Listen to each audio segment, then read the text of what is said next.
Hi, this is my digital self-reflective response to the questions of today. And the first question is, to what extent do you believe all children and youth learn successfully when informed and caring educators assist them and make sufficient resources available to them? I believe that all children and youth are capable of learning as well as any other child when they're assisted by informed and caring educators and sufficient resources are available to them.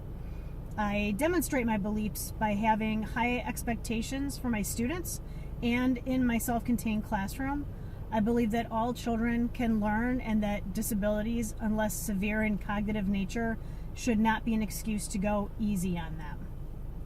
And question number 2, to what extent do I ensure students are well educated and successful learners? I ensure students are well educated and successful by aligning what I teach with several sources. I look short term, what's on the IEP, where should they be for their age developmentally, and what can I put in place to get them where they need to be compared to typical peers.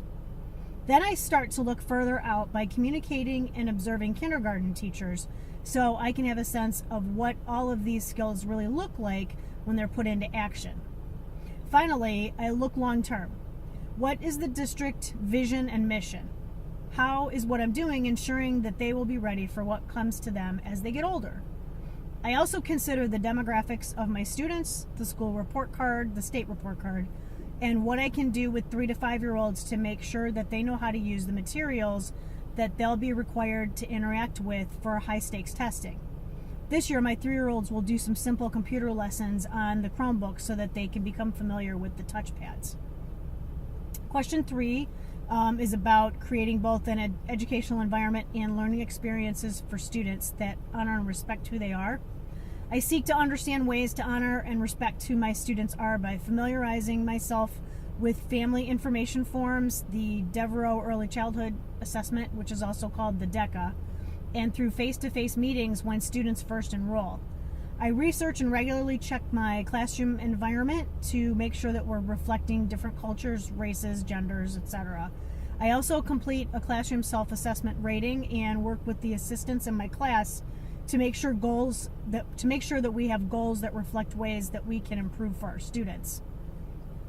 The fourth question is to what extent we ask ourselves, or myself, uncomfortable questions about racism, cultural preferences, and insufficient learning conditions and resources that are obstacles. So I feel like I should be doing this, and I'm trying to do this all the time. But I admit that I get lulled into some complacency when I think I've covered all my bases and I'm all set.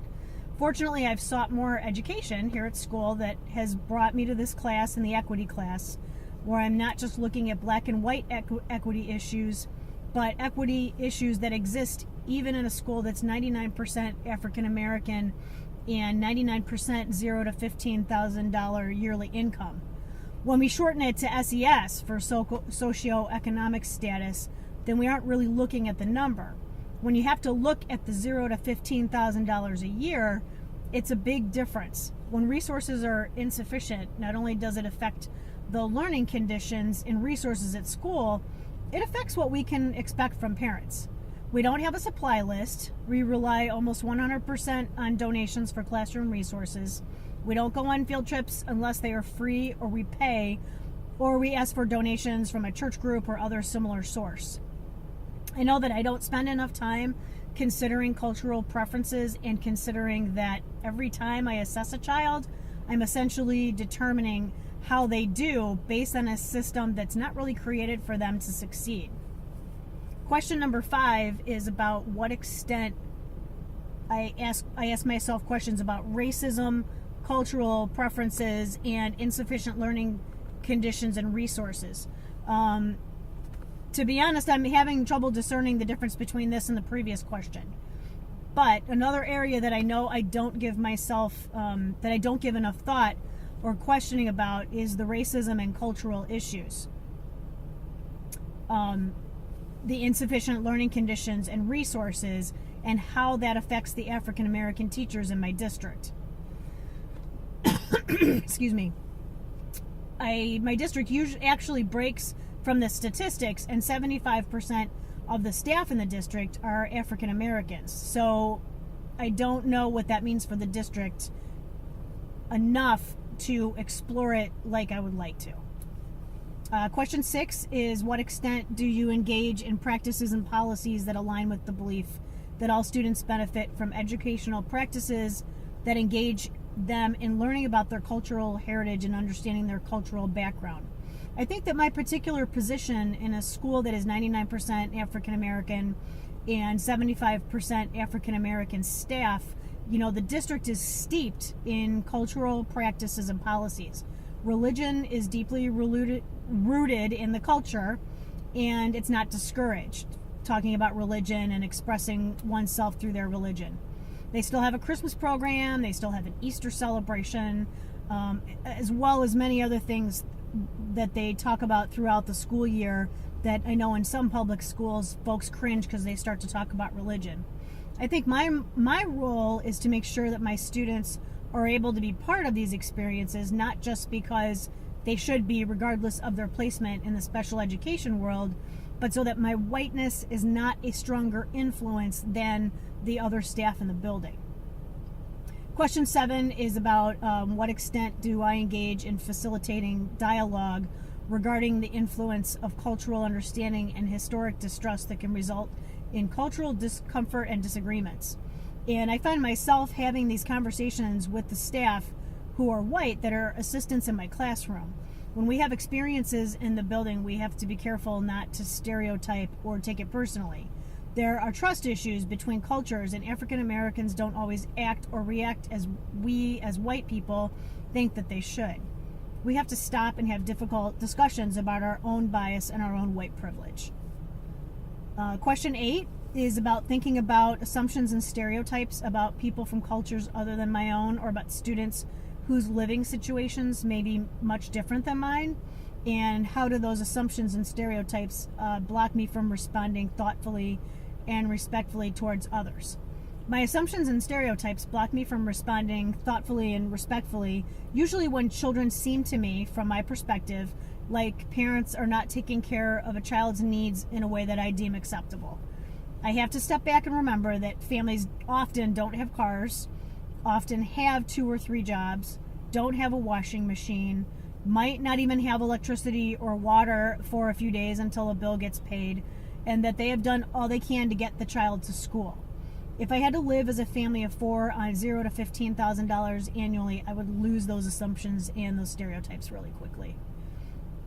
Question 9 is, what extent do I engage in the implementation of educational practices and policies that improve instructional practices that effectively serve all students? Currently, I serve on the internal monitoring team in my district to help make sure that special education students are receiving a free and appropriate education, and that all the ETRs and IEPs are compliant. And by serving on this committee, I am engaging in the implementation of educational practices and policies that improve instructional practices.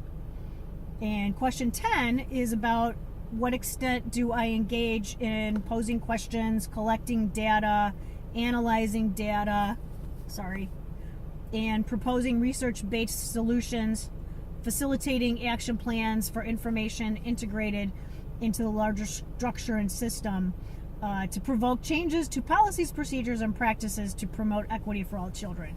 So I currently assist my supervisor with all of the step up to quality requirements by working with other preschool staff to be sure that everyone is staying up to date on paperwork.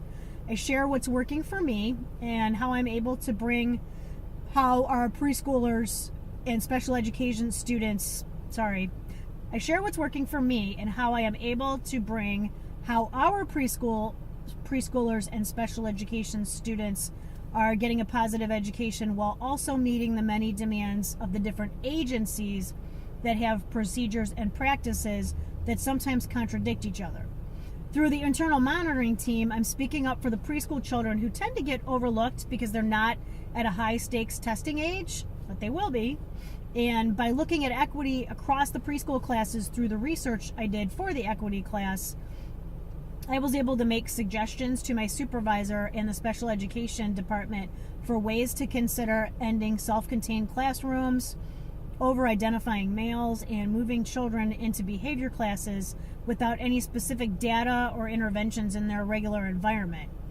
To make decisions, I use tools such as the Early Learning Assessment, which is required by the state of Ohio, but I actually use what I get out of that assessment. And then we also use the AEPS program, the Assessment, Evaluation, and Programming System, which was partially developed by Christy Predafranczak, who I took her class here many years ago and am now using that system online.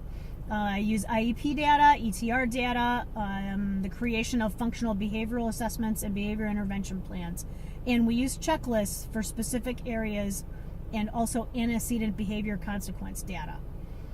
Question 11 is about to what extent do I use disaggregated data to understand more precisely the achievement status of all students and use that information to identify and implement effective instructional practices and policies. Fortunately, I just completed the equity audit and it involved looking at tremendous amounts of data. It's because of inequity in technology in the district that I've pushed for grants and creative funding to get the preschool classroom smart boards, preschool appropriate level learning software, access to Chromebooks, 1 to 2 access on iPads, and educational apps to go on those. We assume all children can just use tablets and technology, and we also assume all children will show us all they know when given standard assessments. But by using technology as a tool, we can generate data from the software and websites, and we can see how children are learning differently, and we can assess our nonverbal students, and we can motivate children who have resisted interacting with classic materials. Now that we have all of this information, we come to IEP meetings, ETR planning, lesson plan meetings, and teacher-based team meetings with actual examples of what data should look like. We can share this with peers and show them how to use it as well. Question 12 is about what extent do I communicate across cultures and among diverse culture groups about policy and practice to improve student learning. To be honest, I probably don't communicate across many different cultures and diverse culture groups within my homeschool because the community is not diverse. It just isn't. It's 99% African American and $0 to $15,000 annually. However, I try to be aware when I'm at professional development or in meetings outside of the district that there are other cultures, not only as students served, but in the staff that work all over Northeast Ohio. And so this is definitely an area I could seek to improve. Question 13 asked to respond to a lot. When we teach, write about, and model the exercise of leadership, we inevitably support or challenge people's conceptions of themselves, their roles, and most importantly, their ideas about how social systems make progress on problems. So it also says leadership is a normative concept because implicit in people's notions of leadership are images of a social contract. Imagine the differences in behavior when people operate with the ideas that leadership means influencing the community to follow the leader's vision versus leadership means influencing the community to face its problems. Leaders mobilize people to face problems, and communities make progress on problems because leaders challenge and help them do so. I think that within my district there is a balance of who leads, where, and when. I would not presume to lead the majority African American staff and students unless I was invited into that leadership position. Many of the staff graduated from the district and they still live in the city and now they teach in the district. I need to be careful and watch others' reactions when I make suggestions or offer solutions. Having worked in the district for 8 years, the staff is now coming to me and asking for assistance when I'm able, which I am now able to give because I'm in a unique position that gives me more support and resources, and I'm able to share those with staff who are under different funding. If we can face the struggles within our grade or our special education students or just in our classroom, we can make progress and not always feel like we are not contributing to the overall global progress of the district. And question 14, responding to the following: to do nothing once informed is tantamount to the immoral position of conspirator. The moral position is to commit oneself to end oppression. So my first reaction to that quote is, once you are aware, what you choose to do next defines you. That's That's my reaction to that. And to what extent do you demonstrate the willingness to facilitate this dialogue with others and reflect on the impact practices and policies have on improving schools for all children?